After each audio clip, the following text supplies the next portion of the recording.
Smoke still rises Sunday from what's left of high-rise apartments after an Israeli strike in the suburbs of Beirut on Friday. The Israeli military says it was targeting the leader of the U.S.-designated terror group Hezbollah.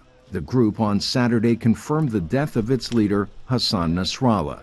Israeli Prime Minister Benjamin Netanyahu labeled Nasrallah as someone set on destroying Israel. Nasrallah was not another terrorist. He was the terrorist. He was the axis of the axis, the central engine of Iran's axis of evil. He and his people were the architects of the plan to destroy Israel.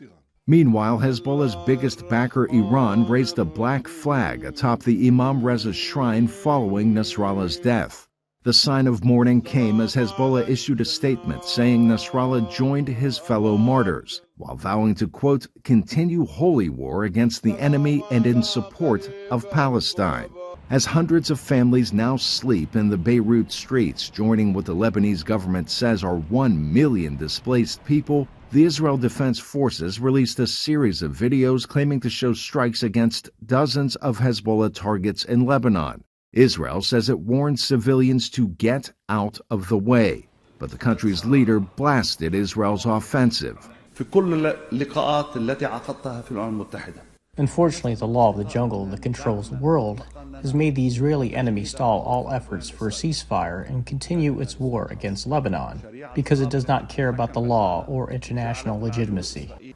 Overnight attacks this weekend continued in Beirut, prompting concern for what may follow. Meanwhile, hundreds of demonstrators in Baghdad protested Nasrallah's killing and attempted to breach the fortified Green Zone in Iraq, home to the U.S. Embassy.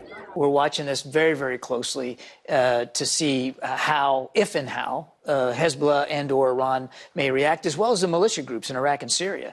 We have to be prepared for some sort of response. We have to make sure that we are ready, and we are. We believe we have the force capability we need in the region, but it's not clear right now. Too soon to know.